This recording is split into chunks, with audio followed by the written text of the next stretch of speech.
মুখ্যমন্ত্রী মমতা বন্দ্যোপাধ্যায়ের নির্দেশ মতো বাল্যবিবাহ ও বাল্যাশ্রম রোধে সরব বীরভূম জেলা শাসক বিধান রায়। গতকাল রাতে সাংবাদিক সম্মেলন করে জেলা শাসক বিধান রায় জানান, আজ সকাল 11টা থেকে 11:30 পর্যন্ত যেসব বিদ্যালয়ে অষ্টম শ্রেণী থেকে দ্বাদশ শ্রেণী পর্যন্ত ছাত্রছাত্রীরা পড়াশুনো করে, সেই সব বিদ্যালয়গুলোতে ছাত্রছাত্রী, অভিভাবক ও শিক্ষক শিক্ষিকারা সচেতন বিষয়ক বাল্যবিবাহ ও বাল্যাশ্রম রোধে একটি পদযাত্রা করবেন। সেই মতো আজ সকাল 11টার পর থেকে জেলার প্রত্যেকটি প্রাথমিক, উচ্চ প্রাথমিক, মাধ্যমিক, উচ্চ মাধ্যমিক বিদ্যালয়গুলোতে বাল্যবিবাহ ও বাল্যাশ্রম রোধে একটি পদযাত্রা করেন। এই পদযাত্রায় অংশগ্রহণ করেছিলেন ওই সমস্ত স্কুলের ছাত্রছাত্রী, অভিভাবক ও শিক্ষক শিক্ষিকারা। প্রত্যেকের মুখে একটি স্লোগান শোনা যায়, জেলা জুড়ে একই স্বর, বাল্যবিবাহ বাল্যশ্রম কর। সিউড়ির একটি স্কুলে পদযাত্রায় অংশগ্রহণ করেছিলেন সিউড়ির বিধায়ক তথা কোর কমিটির আহ্বায়ক বিকাশ রায়চৌধুরী। একই রকম পদযাত্রার চিত্র দেখা গেল মোহাম্মদ বাজারের বৈদ্যনাথপুর প্রান্তিক উচ্চ বিদ্যালয়ে। স্কুলের ছাত্রছাত্রীরা হাতে প্ল্যাকার্ড ধরে বাল্যবিবাহ রোধের প্রতিবাদ জানায়। শুধু বীরভূম নয়, মুখ্যমন্ত্রীর নির্দেশ মতো পশ্চিমবঙ্গের প্রত্যেকটি জেলায় বাল্যবিবাহ রোধ এবং বাল্যাশ্রম রোধের বিরুদ্ধে স্কুলের ছাত্রছাত্রীরা প্রতিবাদ জানায়। আমাদের নিজেদের মধ্যে আমরা রোধ করব বাল্যবিবাহ, বাল্যশ্রম করব নতুন সমাজ।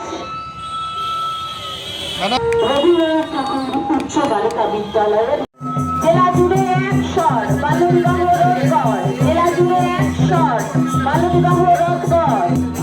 রবীন্দ্রনাথ ঠাকুর উচ্চ বিদ্যালয়ের পক্ষ থেকে ছাত্রছাত্রীরা সবাই আজকে একটাই স্বর তুলেছে, বাল্যবিবাহ বাল্যশ্রম রোধ করতে তারা সচেষ্ট হয়ে এগিয়ে আসছে। তারা তাদের বাবা মাকেও বোঝাবে, অভিভাবকদের বোঝাবে। তারা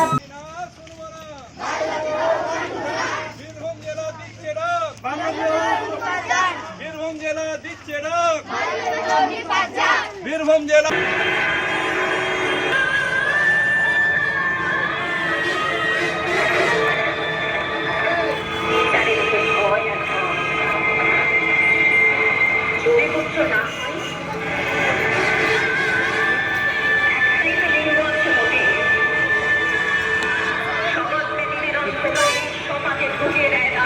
মেয়ে শিশু কোলে নয়, সঙ্গী হোক তার পাঠ্য বই।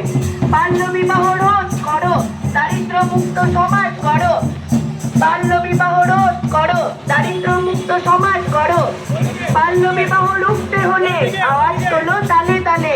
বাল্যবিবাহ রুখতে হলে আজকে 24/3/2025 আজকে একটা পথনাটিকা আমরা করলাম এবং এটা একটা সরকারি কর্মসূচি ছিল এবং বাল্যবিবাহ এবং শিশু শ্রম নিয়ে এটা পুরো আমাদের একটা পদযাত্রা আজকে আমরা বের করেছি, যেটার নারী নক্ষত্র বলে একটা নাটক করব, যেটা হবে বুধবারে। আজকে তার উদ্বোধন ছিল এবং আমাদের সাথে উপস্থিত ছিলেন, উদ্বোধন করেছেন আমাদের মাননীয় বিধায়ক শ্রী বিকাশ রঞ্জন রায় চৌধুরী মহাশয় এবং আমাদের চেয়ারম্যান সিউড়ি মিউনিসিপ্যালিটি উজ্জ্বল চ্যাটার্জি।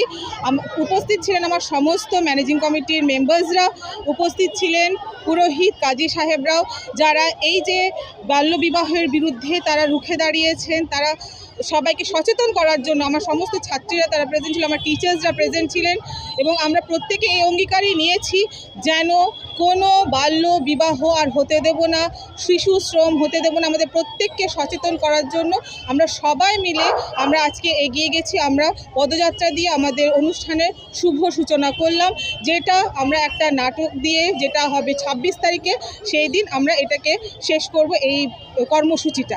এবং মাননীয় ডিএম সাহেবের এটা স্পেশাল কর্মসূচি, যেটা আমাদের প্রত্যেকের, মানে যেহেতু বীরভূম ডিস্ট্রিক্টে এরকম একটা সুন্দর উদ্যোগ নেওয়া হয়েছে, আমরা প্রত্যেকটা বিদ্যালয়, বিশেষ করে আমার যেহেতু বালিকা বিদ্যালয়, আমি আরও বেশিভাবে আমরা সবাই টিম 8টি হিসেবে আমরা প্রত্যেকে এবং টিম বীরভূম হিসেবে আমরা প্রত্যেকে শিক্ষা দপ্তরের কে ধন্যবাদ জানাচ্ছি। আমি ধন্যবাদ জানাচ্ছি মাননীয় মুখ্যমন্ত্রীকে, ধন্যবাদ জানাচ্ছি ডিএম সাহেবকে, আমাদের বিধায়ক মহাশয়কে ও পৌরসভার চেয়ারম্যানকে, এবং আমরা প্রত্যেকে যারা আটটি পরিবারের সাথে যুক্ত তাদের প্রত্যেককে ধন্যবাদ জানাচ্ছি। এত সুন্দর একটা কর্মসূচি আমাদেরকে দিয়েছিলেন এবং সেটা আমরা যথাযথভাবে চেষ্টা করেছি সফল করার জন্য। এবং এই অঙ্গীকারই আমার প্রত্যেক দিন আমার প্রত্যেকটা ছাত্রী, আমাদের প্রত্যেকটা ছাত্রের এটাই অঙ্গীকার থাকবে, বাল্য বিবাহ রোধ করতে হবে, এই জেলা থেকে দূর করতে হবে, পড়াশোনাটাকে এগিয়ে নিয়ে যেতে হবে, আগে পড়াশোনা তারপর সমস্ত কিছু। আমাদের শুরু হয়েছিল আমাদের 8টি স্কুলের প্রাঙ্গণ থেকে, সিউড়ি মিউনিসিপ্যালিটি প্রশাসন ভবন হয়ে আমরা আবার ফেরত এলাম আমাদের 8টি স্কুলের প্রাঙ্গণে।